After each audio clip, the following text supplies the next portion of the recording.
Good afternoon and welcome to America's Web Radio. And it's my pleasure because I own the joint that I get to do this once in a while when we start up a brand new show. And we're starting up a brand new show with Steve. I hate to use the term an old friend, but you are old and I am a friend. So that makes yeah, it's accurate.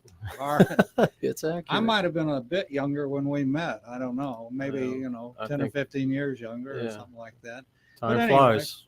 A good friend. I consider Steve a very good friend, close friend. And Steve, as many of you know, Steve Rose has been in the Sandy Springs area and Fulton County area, I might add, for many, many years. He's been, I think they call him our finest or whatever. He was a police officer with Fulton County for many years. And then when Sandy Springs became a city, he was an officer with Sandy Springs, and now he's retired. And he's going to be doing a show for us every Thursday at 1 o'clock called Scams and Crimes Report with Steve Rose. And we're going to talk, or he's going to talk about what's going on, not only with the elderly, but everything else as far as scams are concerned. I got one the other day. I tell you what, they bark up the wrong tree when they call me. I am so, well, what's the word? Callous to it, I guess. But I got one for my driveway. I know I got a crack in my driveway, but I don't want them fixing it. But Yeah, I got the call. We had what they call gypsy crimes going on and driveway scams, as well as door ding on your car scams were the thing back then. Yeah. And that was a traveling group that they settled up around Roswell area for a while, and we kept seeing repeated similar patterns of crimes, which are always involving the car, involving driveway scam or something like that. And of course they would do the work, but it was really, really bad work. Yeah. And I'd forgotten about the car scam. I remember when they'd run the streets, and if you had a dent in it, we can fix that dent for $50. And they were the ones that put the dent in the car. Probably. A lot of the time they were. I mean, we caught them, and the witness said, yeah, he took a hammer and hit the side of the door and then offered to fix it when the person came out of the store. So, I mean, and we've kind of graduated to other things since that point, but it's all the same. It's all the same motive. It's easy money. And they're not working for the money, but they're doing what works for them at the time. So, and like we were talking, why don't they just get them a good job? Well, that is their job.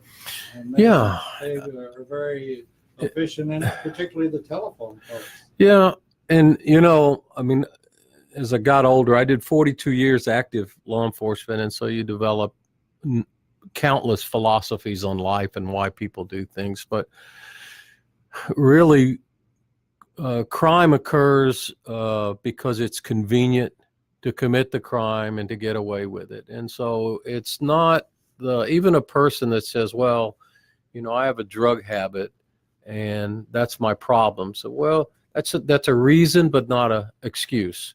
You got the same opportunity as anyone else to get yourself better. But in the meantime, to keep victimizing other people is nowhere near you should thinking that we'll accept it. So there's just too many there, but I think it comes down to convenience. I think it comes down to a risk and opportunity formula, which is what I've been teaching for 30 something years, is that you raise the risk, you lower the opportunity. So always think about the percentages that will put you in favor compared to the other targets, which are all around you. I mean, if your house is in a subdivision, there are 400 houses, then there are 400 opportunities. And your goal is to make your first impression at your house not appealing. And it's really no more complicated than that. Is that a 30-30 when they come to the door? A 30-30. Would that make it less appealing? or a size 18 boots and a very, very large dog bowl in the front. I mean, the perception is reality, and it works. I mean, it's just a matter of, and we are our own worst enemy when it comes to being victims. And so I guess now I should say, I kind of fall back into thinking, well, I've always had to explain myself, the way I teach crime prevention, the way I approach crime, criminals, and why it all happens. And like I said, we are our own worst enemy. We have all sorts of information so that I can go out today and I can look and see that this parking lot in front of your building has had X number of crimes in X number of period of weeks or months. Now, I haven't done it today, but I tell you what I did do. I brought my backpack in. And in my backpack and my computer, my iPad, and all the stuff that's near and dear to me, because I don't want to leave it in my Jeep parked out front, because the chances of that Jeep being broken into compared to where it being stolen out of here are much higher out there. Oh, you didn't see Brett go through your backpack while you were? No, but it's just simple things that we don't do. Well, Steve, with all the, as you were looking at our billboard out front and stuff, and looking at the different shows that we do, and I must say I get on my soapbox about this, but we have probably no time in your life or my life or anybody's life today if we had more opportunity to educate ourselves than we do right at this very second, Yeah, we do. And yet I can't name a show that we do that isn't in some way, some shape, form, or fashion, the people that are listening and the people that it happens to be aimed at, they're not taking the time to educate themselves. Right. Every show is like that. And whether it's this show or our Safe Senior Hour, or, you name a show, and it's lack of education, be it a political show, a medical show, whatever. It is. And I think part of that can be explained in the way we have information delivered to us. We're in the age of breaking news, and everything is breaking news. It's really a misappropriated term. It doesn't mean breaking news, because breaking news doesn't mean something that happened that really doesn't matter. Breaking news is a plane crash. Breaking news is some, global traumatic event. But breaking news is not a police chase in Los Angeles down the freeway. But popular video is a police chase. But I think what happens to us is we have so much information delivered to us that we've lowered our scope of our attention span. So instead of, something coming up before us and us looking at it and saying that looks interesting, if it doesn't immediately grab us, then we go on. So if it's not within a click or two on my laptop when I'm online, then I'm likely not to read it. And I think that's a big reason why people don't choose to maybe educate themselves, in our case, about crime prevention, because it's not exciting. I mean, it isn't. It isn't exciting. It's well read, and there are a lot of things that change that are dynamic that you need to keep up with, but it's not exciting, especially if it's delivered in a normal, unsensational way. Unless it happens to you. Then it becomes a claim. Oh, then you become an advocate for about 2 weeks until your insurance check comes in. See, what happens is, I wrote this thing about victims and why we go through this circle of the pacification of a victim, and I've had things. I've had identity theft a couple of times over the years, but I remember years ago when I was in the military, I was out in San Diego, and I got my speakers and my stereo stolen out of my little Fiat 124. And they weren't expensive, but somebody took, I'd never had a theft report. And I was enraged, and I wanted something to happen to this person. We had no idea. And of course it was in San Diego, and they have a lot of crimes that never solved it. It wasn't one of those crimes that had any solvability. But as I got into law enforcement, especially in investigations, I saw where people, when I would go and do a follow-up, oh, they were wanting the death penalty for all thieves, and they were going to fly the flag of justice, and everything was going to be, they were going to lead the way into legislative change, and all of a sudden, a couple of weeks go by, and that laptop or golf clubs or whatever was taken. You got an insurance check for it. And then you realize, well, I got a lot of things going on. I got a career, I got a family. And eventually you get back to zero and you've gone full circle. And you just say to yourself, well, probably won't happen to me again. And that's it. That's as far as you really go with it. So preparation on the front end would have taken care of that. But getting angry on the back end, part of that blame is on you because you didn't do anything. You didn't have access to all the websites that can show you criminal activity. So if my neighborhood has 5 burglaries, I'm going to be a little bit on edge and a little bit, my radar is going to be up on burglary. But if I don't know about it, it's just humdrum.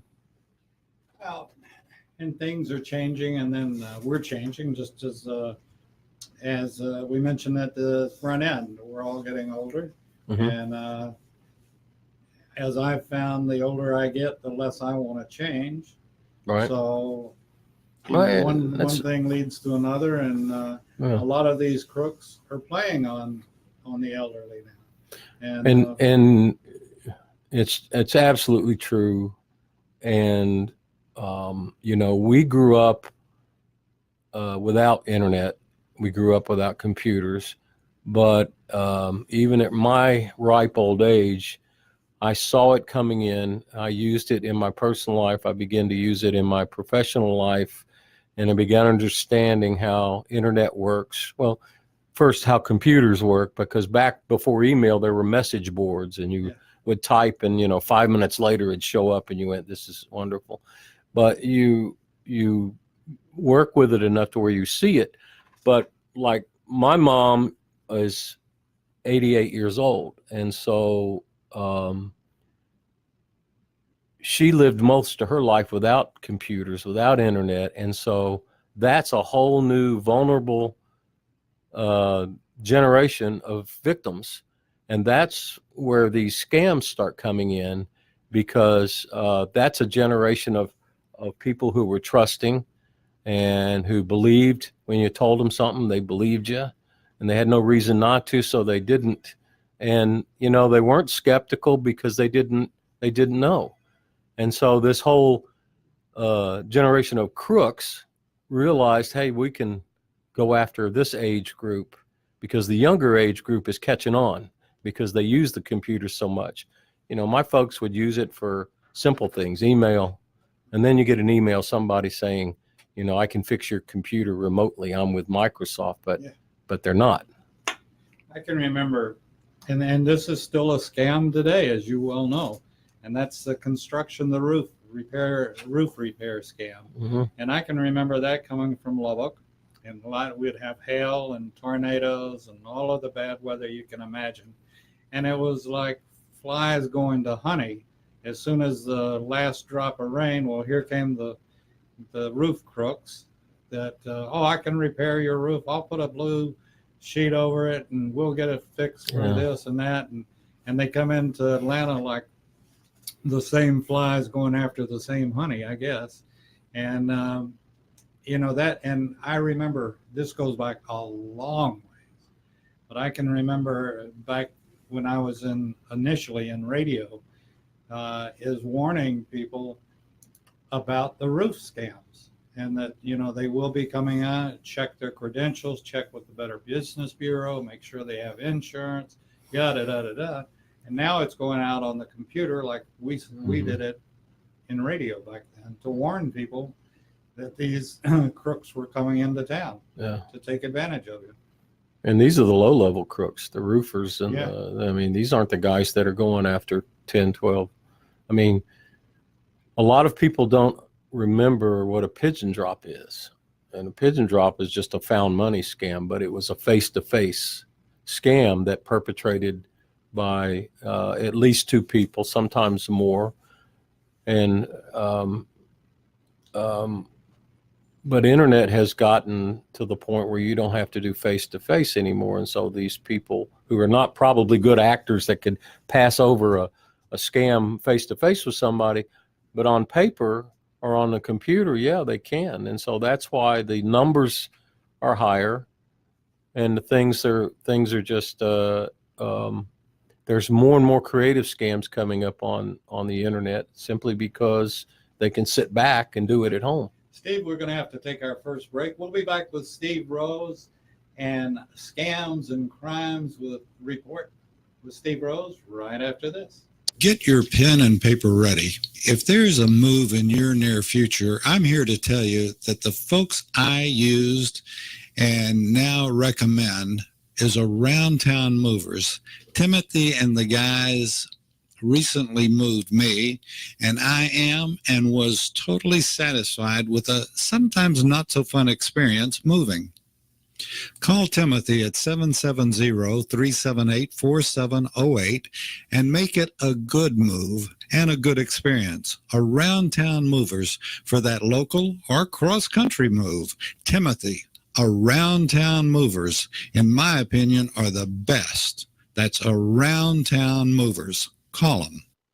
Quick Stakes, that's QUIK Stakes, are not just for surveyors. They are great for family and community gardens. Go online to www.quickstake.com or contact your local land surveying supply dealer and get you a box of Quick Stakes. You'll love them every year when you plant your garden. Again, that's Quick Stakes, QUIK Stakes, the truly preferred way to stake and identify what's in your garden now.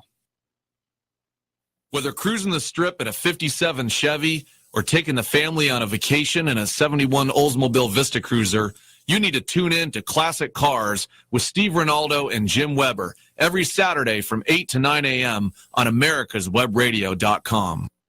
You're listening to America's Web Radio on the americasbroadcastnetwork.com. Thank you for listening.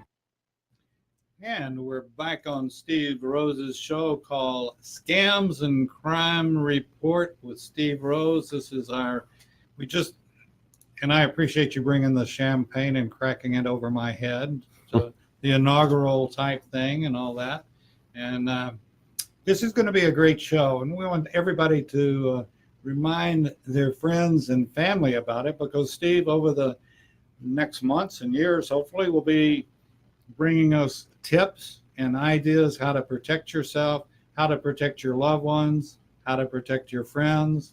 And that's something that you don't hear near as much about as we used to, and that's the neighborhood watch type things, where neighbors are taken care of. If a strange car shows up in my driveway, somebody calls or something like that. And I guess it's still out there, but I just don't know if it's well, it's evolved. It's evolved like everything else. It used to be phone trees where you pick up the phone and you would call when you saw something, and they would call somebody, and it would make the big circle of people in your program. And now it's the Nextdoor app is popular. It really does the same thing. And I notice people post a lot of stuff on Nextdoor, but there's no filter. And so you don't really know how accurate the information is, because, especially with suspected or criminal activity, once somebody starts talking about it and it goes through the chain of the neighborhood, it gets skewed all over the place. And at times the information that comes back is way out of whack. And you remember that game? Yeah, whack-a-mole. But where you'd sit in a circle, and I'd start out by saying orange and banana, and then by the time it went all the way around the circle, it'd come back and it would be nuts and nuts and bolts, and chips. Oh, it's the same thing, and part of what our crime prevention people do is they're constantly on social media, and they're constantly trying to clarify and make that accurate, because it gets skewed, and they go, no, this didn't happen, this time and date are wrong, the scenario is wrong, here's how it really happened. Especially in an event like an active shooter, because public information officers will all gather quickly and start correcting information. They're watching media accounts on TV, they're looking at online accounts. You have to start working constantly to bring that information back to where it's accurate. You know, it's speaking of that, active shooters, some of the things when you and I were growing up, and I think I've got you by a couple of years, but I never anticipated anything like this world that we live in today. Well, I mean, I got to plug my computer back in. We train for it now, and the whole different, Columbine redefined tactical response to crimes. So Columbine, one of the great disasters other than the act itself was that SWAT staged for a half hour before going in. So training changed. The first officer on the scene now is well armed with long guns, as well as, in our case, sidearm plus a backup gun. Go in with a rifle, and you immediately go in looking for the shooter.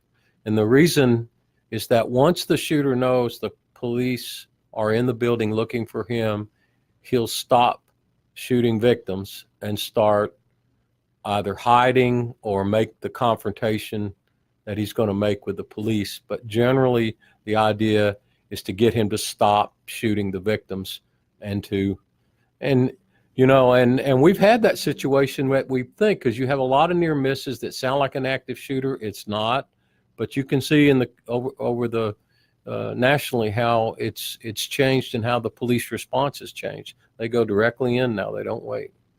You know, something else, Steve, that I want to bring to everybody's attention, and I'm not sure why it happened over the years, but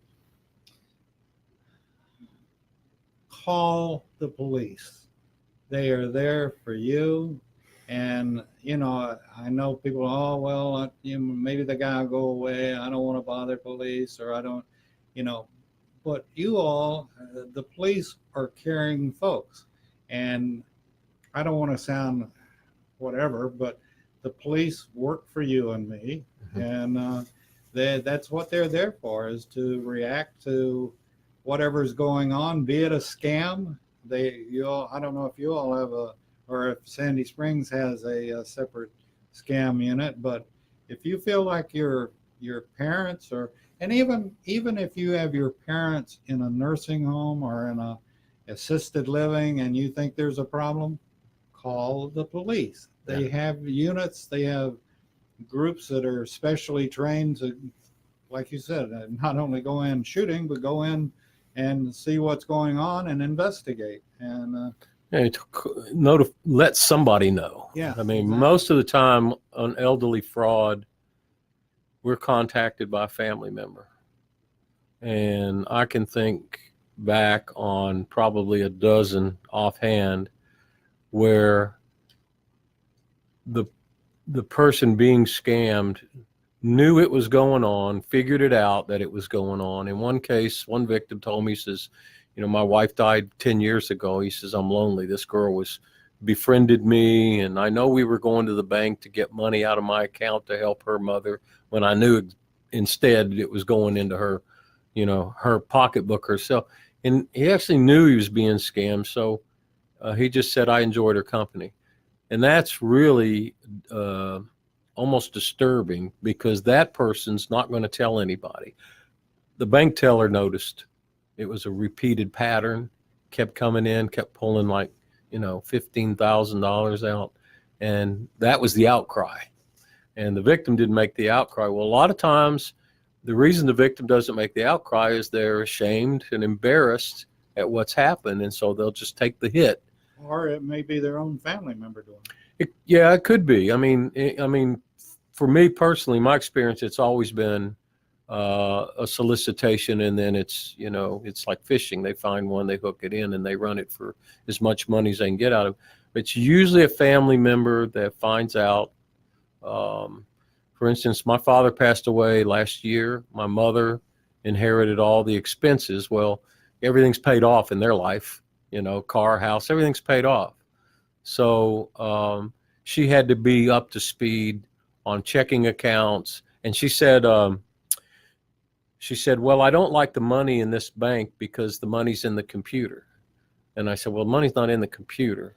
Money's in the bank. It's just that the online process is on the computer. It's actually easier. She didn't trust it because it wasn't face to face. So there's a whole re-education of the reason you have passwords and the reason all these things are so difficult to maneuver sometimes is security. It's always changing, so it'll always change. It's like, radar detectors. If you have a old-fashioned radar detector in your car, you've wasted your time because it's not going to pick up anything because the cops are all using laser. So, the company selling radar detectors, there's no reason to. Anyway, I just think that because of the age group with 70 plus, I'm just throwing out a number, didn't come up in their business careers with computers, that they become this whole new target of victims. And so you have to go in and educate the elderly. I say elderly, I'm one of them. You have to educate the seniors on why this is going on and that you need to be vigilant and not let your guard down. So, don't trust everybody. Particularly that IRS person that calls up and says, I'm with the IRS. And I don't know if I told you my reply to it, but the worst thing you can do to one of the scammers that called is keep them talking. They get very nervous if you really keep them on the line with you and keep talking to them and all this kind of stuff. But if I got one, I guess it was a couple of months ago now, but that I'm with the IRS and that you need to do this and you need to do that. And so I told the guy, I think I may have told you the story, but anyway, I told the guy, I said, yeah, boy, you've really scared me, and I'll go get the money. I'll do whatever you want me to do and take care of it. But before I leave, I tell you what I need to do. I said, I'll give you my badge number if you'll give me yours. Click. Yeah. They were gone. Yeah. I mean, it's for every victim they find, they've probably solicited 100 calls or 100, emails or whatever. But, and that goes back to what I'm saying. It's too convenient to sit on your fanny, find one. And, people are wiring thousands of dollars to Western Union accounts in Nigeria or some other place overseas, and you want to tell them, so didn't the light come on at some point? And I'll get into this on some of the other topics that we hit later in this month, which is IRS problems with scammers. And have you ever known the IRS to take an iTunes card? No, but I mean, the sales pitch is convincing enough, and there's a fear factor that's thrown in. It happened to a brother-in-law of mine. He called me, and I actually found the guy. The guy answered the phone, and I talked with him. He figured out I knew. And I asked him how much. I said, why do you do this? My brother-in-law, I think, owed about $4,000, which is not that much in the terms of them coming after you with warrants and all that, which was garbage. But they convinced him they were coming out with warrants to put him in jail. And he told me about it. I called the number. The guy answered it. And so we figured out through our conversation that I didn't believe him. And I finally asked him, I said, why do you do this? He goes, I make an unbelievable amount of money that people just send in. And he said, now I'm going to hang up and change the number. But I mean, that's why we're doing it. It's too easy. So we're going to take another break. We've got Steve Rose here and his new show on America's Web Radio, The Scam and Crime Report with Steve Rose. We'll be back with more right after this. 45 years of experience is behind the most trusted name in auto transportation. Passport Transport, the first and finest today. That's why Passport Transport is the preferred auto transport for major auto manufacturers, concours, museums, tours, and collectors, and should be your choice from across the state to across the country. When you have the need, go to PassportTransport.com and enjoy the peace of mind referenced experience will give you. Passport Transport. Perhaps you are struggling to cope with the disease of addiction. If not, You probably know a family member or friend that needs help in battling the cravings and the personal and professional damage done by the effects of drugs or alcohol. Get a pen and paper and be ready to write down the following. These are the issues that the trained staff at the Atlanta Healing Center address and treat every day. Their doctors and counselors with over 40 years of practice in the field of addiction can treat the suffering individual in a thoughtful, compassionate, and experienced manner and guide him or her along the path to recovery. So call 770-696-9862 and speak to a knowledgeable staff member about how you or your loved one can be helped to enjoy a better and healthier life. More information is also available on the website at www.atlantahealingcenter.com. You're listening to America's Web Radio on the AmericasBroadcastNetwork.com. Thank you for listening. And we're back on America's Web Radio with the Scam and Crimes Report with Steve Rose. And Steve, I think you got some folks that if people aren't aware of it, they can go on Facebook Live and they can make comments, and Steve will address some. I think he's got some to address, as a matter of fact. I wanted to say hi to Heather, Jim and Linda Towser, Kyle, Shane, Robert Lemke. Robert's an old PD guy, as well as Jim Towser. Jim Towser and I worked together back in the 80s with the county police. He's retired. Heather's with Georgia Tech. She's worked with us, and she has she's a former instructor over at North Georgia College, so she's done well. Arnie Jurgensen, David Williamson, Kevin Rose, Jamie McNabb, who's the captain over CID, recently promoted, and congratulations to him. And the one and only Mike Pachinik, star reporter for WSB, and a drummer, a good drummer. Doesn't use enough cowbell in his drumming, which is something between he and I. But so thanks for watching. Feel free to pass this on to your friends, and so they can make fun of me as well. So I can't imagine anybody making fun. You know, you and I go back so far that I remember exactly what, and I want to bring this up. It's a good conversation piece. You were doing the talk at the North Fulton Annex, and it was on, and I'd like to be brought up on it now. It was on gangs, and you were showing the different. This is before M3 or whatever really got going, or whatever it's called. Mm-hmm. But your whole talk was on gangs that were coming in, and the different tattoos to look for, and all this kind of stuff. Mm-hmm. Yeah. Well, that's changed. Of course, I don't do that anymore. But we departments, especially in the metro area, developed a lot of gang task force and networking. And I know in Sandy Springs we had a lot of Katrina people that relocated here, and part of that was gang related. And these knuckleheads were down in the north end of the city. And they basically shot themselves up or got arrested and put themselves out of business. I mean, they were a violent bunch, but they were feeding off one another. Drug deals went bad. It's ridiculous. But we still have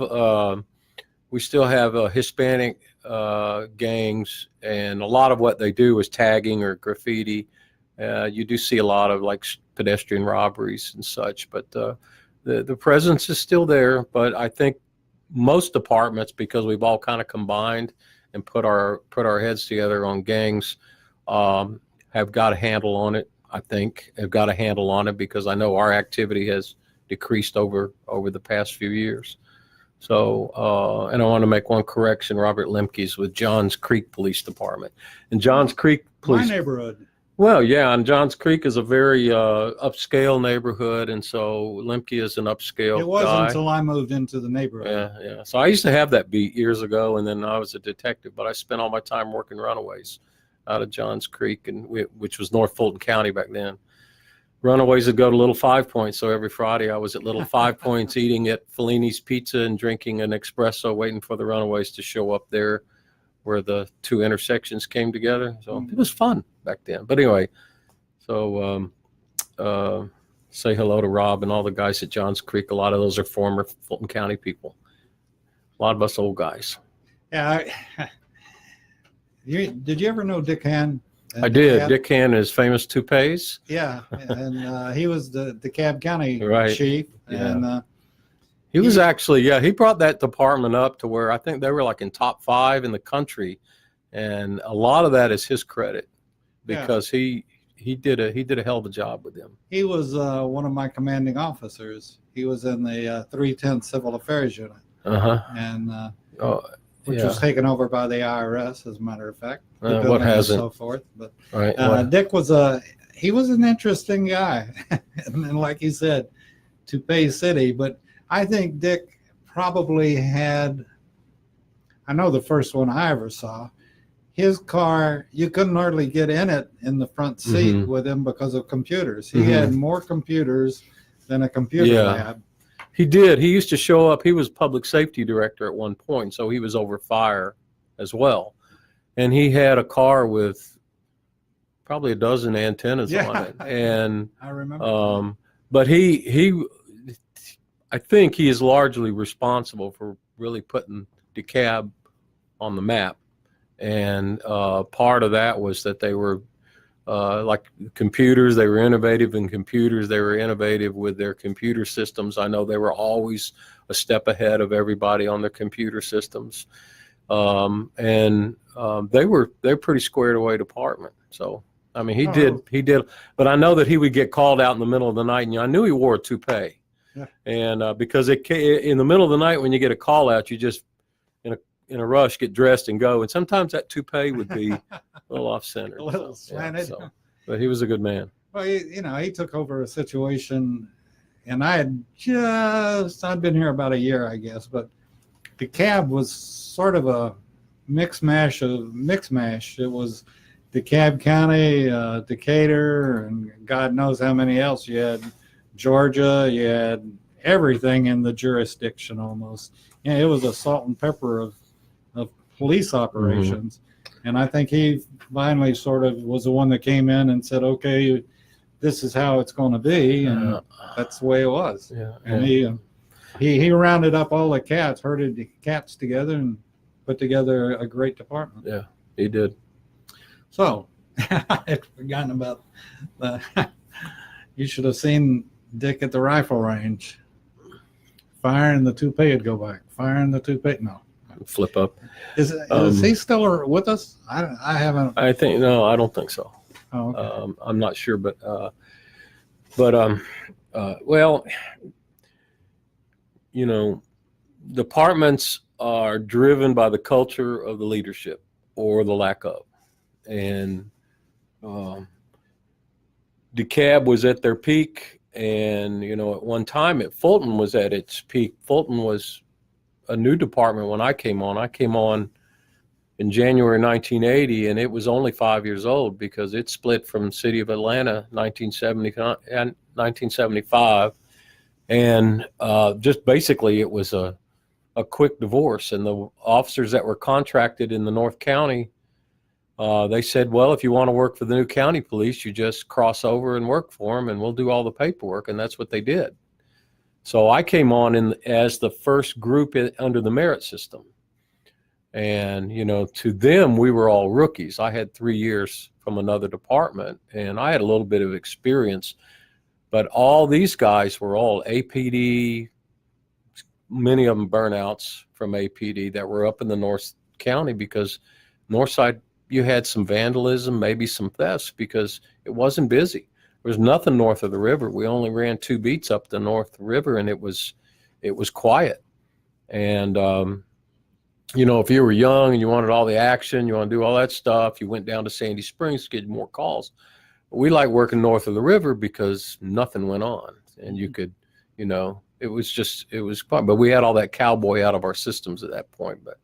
But it's driven by the culture of the leadership, and it's the way it is now too. You have to take that role seriously.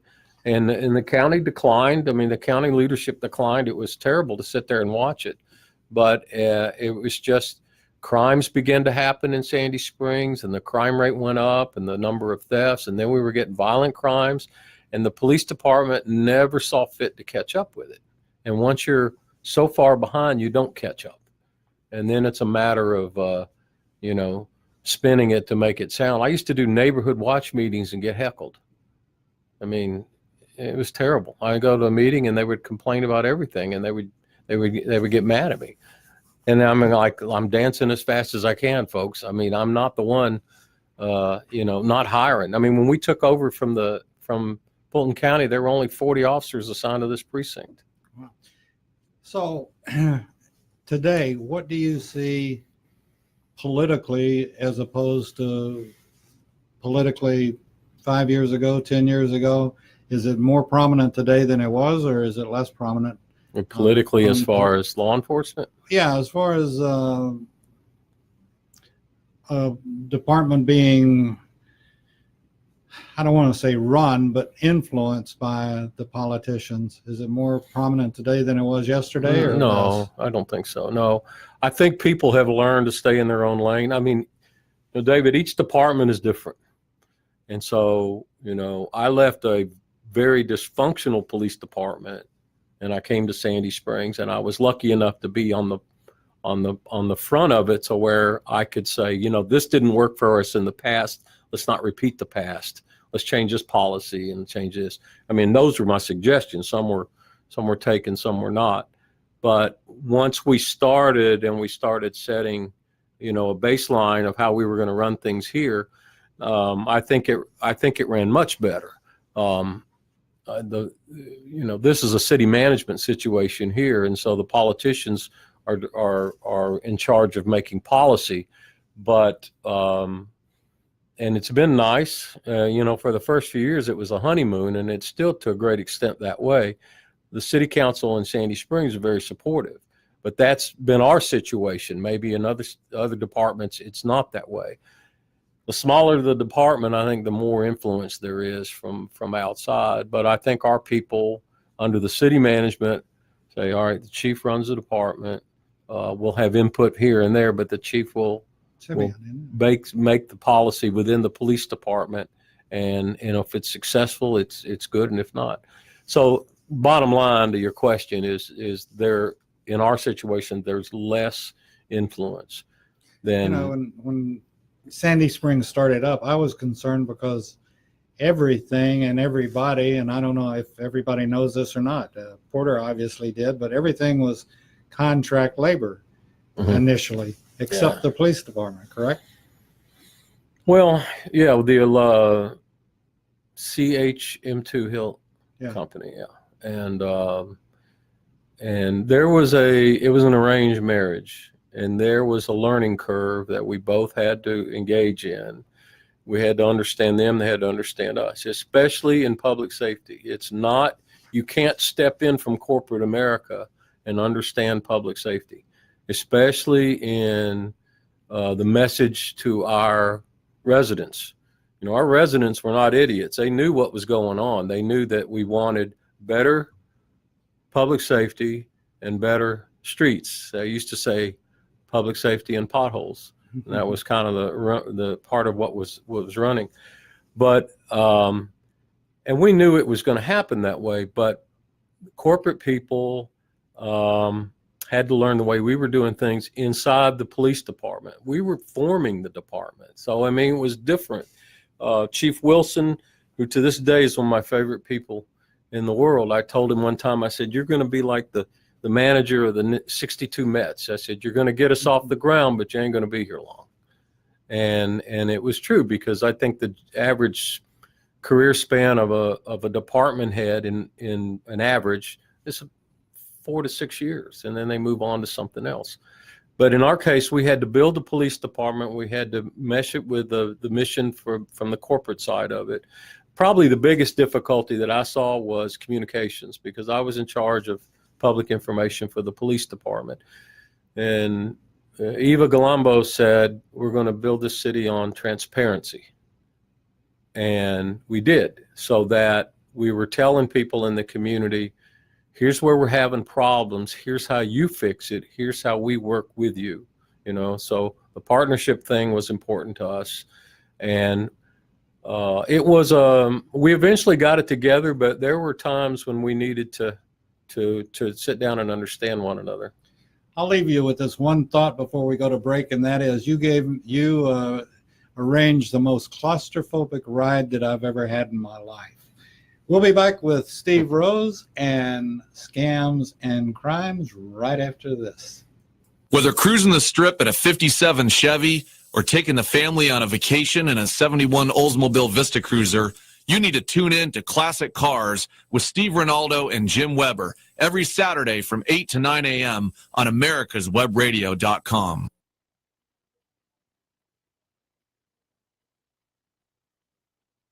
Get your pen and paper ready. If there's a move in your near future, I'm here to tell you that the folks I used and now recommend is Around Town Movers. Timothy and the guys recently moved me, and I am and was totally satisfied with a sometimes not so fun experience moving. Call Timothy at 770-378-4708 and make it a good move and a good experience. Around Town Movers for that local or cross-country move. Timothy, Around Town Movers, in my opinion, are the best. That's Around Town Movers. Call them. Get your pen and paper ready. If there's a move in your near future, I'm here to tell you that the folks I used and now recommend is Around Town Movers. Timothy and the guys recently moved me, and I am and was totally satisfied with a sometimes not so fun experience moving. Call Timothy at 770-378-4708 and make it a good move and a good experience. Around Town Movers for that local or cross-country move. Timothy, Around Town Movers, in my opinion, are the best. That's Around Town Movers. Call them.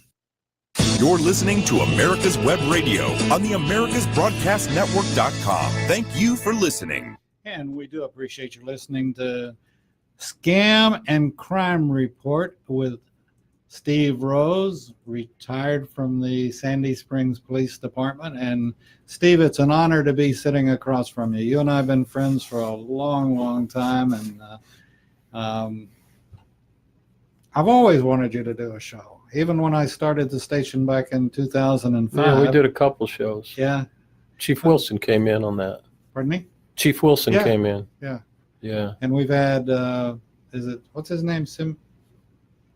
The chief now. Chief DeSimone. Ken Simone, yeah. DeSimone. Right. Yeah, he's been in a couple of times. Yeah. And a very good guy. And I think he has some military background too, doesn't he? Yeah. He was Yeah. retired, is retired from the Marine Corps. He was Yeah. a colonel. So my son hadn't quite made it to colonel yet, but we're working on it. Major in the Air Force. And Intel. Beats being in jail, right? Yeah. That's Well, what. beats being a grunt like I was. So Yeah. Well, kids, I have 4 kids, and, I'm happy and proud of all of them. None are in jail. That's always my first question when they call me now. Are you in jail? And they no. I say, okay, what do you want? And they've all done very good. They've all done very well. I have one son in law enforcement. I'm very proud of him. He has worked with Atlanta PD for a while, and he does very good. So we're happy. And he has 3 grandchildren. I have 4 grandchildren up in Asheville, and I have 3 here. I have a grandson that graduated from pre-K today. So happy graduation, Cohen. Proud of you. And but it's good. Kids are lovely. Grandkids are better because you can give them back. yeah. And we want to remind everybody we're on Facebook Live, and next week we'll be back on Facebook Live and YouTube, and you can send Steve comments and questions if you have them. Heckle. And and heckle him, yeah. And I think you've gotten some comments today. Yeah. Yeah. I did. I got and I want to thank everybody for not trying to be comedians on the Facebook page, because they've all been very, very supportive. So it's nice. And this is a fun thing. So, I mean, I've written about stuff for so many years and talk about it. I mean, sometimes I think that's all I do is babble about it, but it's a topic that constantly changes. And I like addressing it because no matter how much you talk about the same topic of crime, you always find people that have never heard that angle before. What to do will prevent this. They've never heard it. And some of the things I'll get into beginning next week are going to be specifics on certain types of crimes, some that we see a lot, some that we don't. And then other crimes, not specific to seniors, but other crimes that happen to everyone, including seniors, are also very, very preventable. So there's a lot of good stuff coming. And a lot of bad stuff coming, in my opinion, which is, I think the United States has some problems ahead, which are going to affect the local police departments and interagencies working together, and like never before. We've got the situation that I'm very familiar with down on our border that people keep saying isn't true, but it's been true for years and has just gotten, in my opinion, gotten worse daily as opposed to getting anything done about it. And I've got too many friends that have ranches and border the border that well, it's amazing what they find on their ranches. So if you take that and how it affects us here on a local level is They got to go somewhere. I know we have 2 unsolved homicides that we didn't know who did it because they were undocumented. And that put us hours behind. They're critical because like a murder scene, a homicide scene is hot and it cools immediately.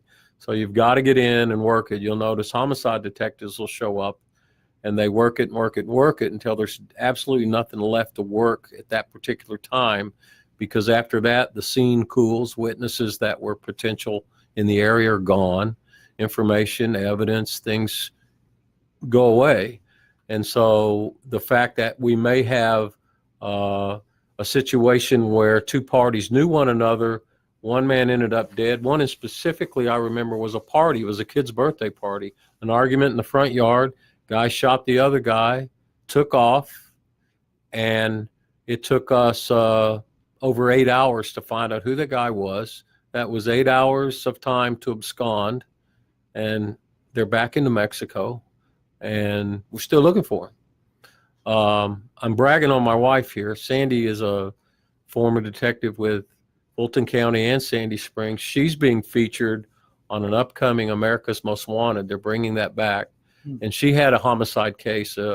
She worked crimes against children and women. She had a shaken baby case, and the child died. The babysitter took off, is somewhere down in Mexico, last contact. This is a 2014 case. And so that show is going to promote her case in an effort for us to get tips to find her.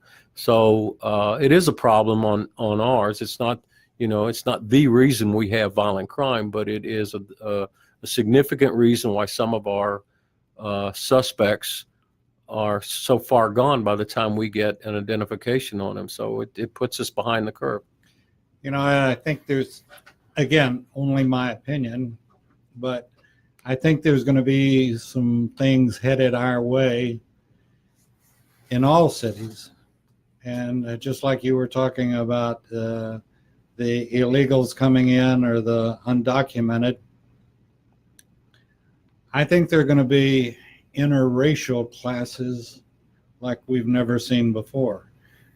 Some of the religions that are becoming dominant and will bring a whole new player to the table that, again, we've never seen before. Well, And they have one goal in mind, and that's taking over everything. And they're going to run into some heavy flack at different points. But I'm not going to identify it, and time will tell. At my age, I may not even be around to let it worry me. But I know, and I don't lay awake at night worrying about stuff like that because, we're not a brand new country. We've had not at this level and not at this dynamically, I think, but we've been through a lot before, and I think things tend to balance out at one point where everyone's on the same page. So, but I know my priorities are more local level. My priorities are, when I'm supposedly retired, so I do come in when I want, and I do leave when I want, but I do still have the same, a lot of friends in Sandy Springs and all over, but a lot of calls, a lot of emails, and they still want to know what's going on and what are we doing. So it is still a priority in my life. Well, just like the military is I guess probably one of the largest fraternities in the world, but then you have the police that are a very large fraternity. Mm-hmm. Whether you're in Sandy Springs or you go to Green Bay, Wisconsin, you're still a cop no matter where you are. And this is a Police Memorial Month, so there'll be a lot in Washington, and that's a big show of unity. It's national, and everyone sends representatives, and a lot of officers pay out of their own pocket to go just to be there. It is a very fraternal organization.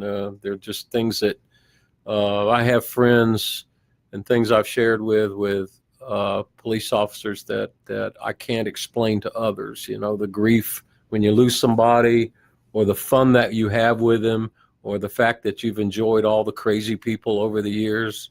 You're really kind of in a, it's really like going to the zoo every day. I mean, part of why I did this, much to the chagrin of my father, who was from corporate America, wanted me to go into the same, was as I like the fact that this was a very, very weird life, especially when you worked at night. You went out. We very rarely took sick days. You went out 11 o'clock until 7. That was our normal hours on the morning watch. We were young, Teflon, invincible, and cowboys. And it was total fun to be out there doing all that stuff. But you saw every weirdo, every weird person that could possibly come out from under the rocks. And it's kind of why we do it. It's adrenaline rush. And, of course, you get older and you get like me. And then the last few years I was in management, and I'm trying to mentor and keep people first of all, out of trouble from doing stupid stuff, and teach them, to be here for the right reasons. So, well, we want to thank you for being here. And we're going to look forward to Steve every Thursday at 1 o'clock. And Scams and Crimes Report with Steve Rose.